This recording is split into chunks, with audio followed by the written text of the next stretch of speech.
بسم اللہ الرحمن الرحیم۔ قصہ نمبر 92 کا بقیہ۔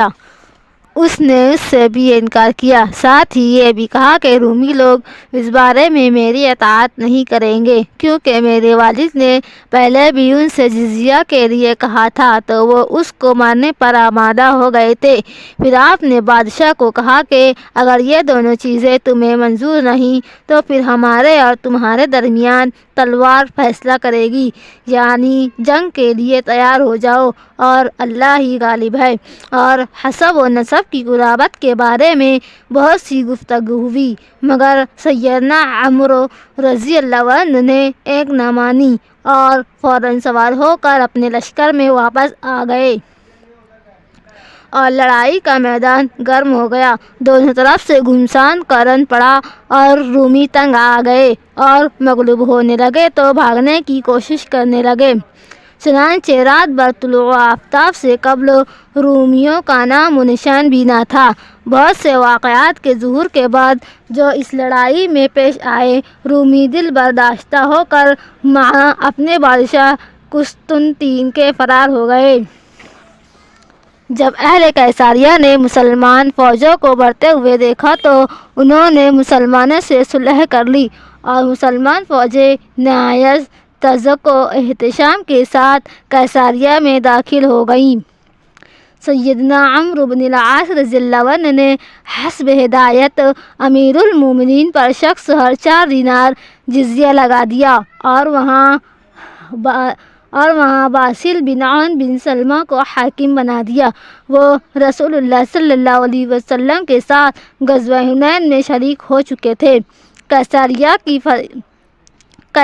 کی یہ فتح بروز بدھ ماہ رجب سن ہجری 19 کو ہوئی اور فتح قیصریہ کے بعد تمام شام مکمل طور پر مسلمانوں کے زیر نگی ہو گیا۔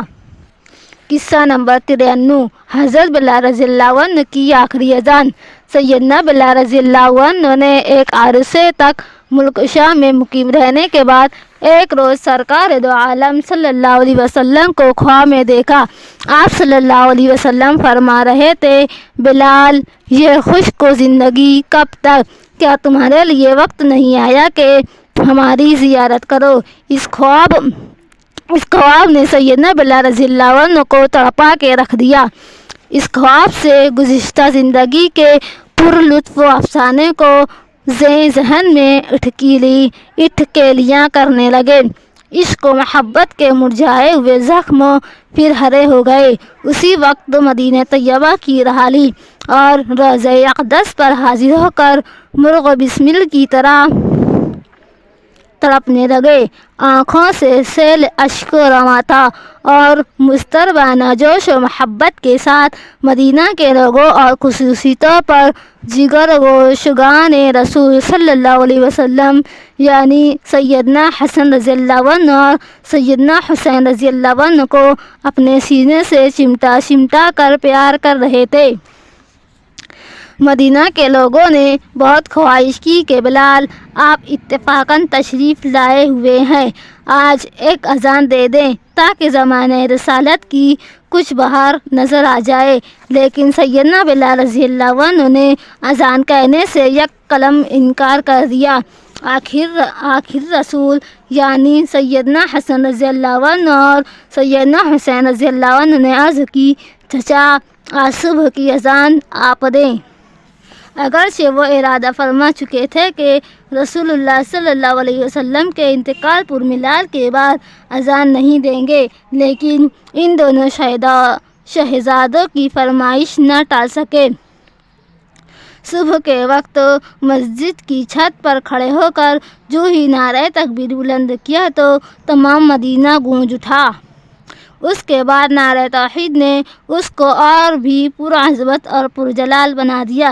لیکن جب اشہد ان محمد رسول اللہ کا نعرہ بلند کیا تو عورتیں تک بے قرار ہو کر پردوں سے نکل پڑیں۔ تمام عاشقان رسول صلی اللہ علیہ وسلم کے رخسار آنسوؤں سے تر ہو گئے۔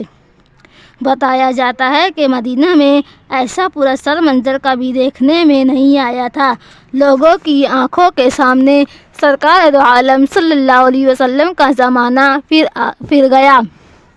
لوگ کہنے لگے کہ شاید رسول اللہ صلی اللہ علیہ وسلم پھر مبعوث ہو گئے ہیں، اور جس قدر اہل مدینہ اس روز روئے رسول صلی اللہ علیہ وسلم کی وفات کے بعد اس سے زیادہ کبھی نہیں روئے۔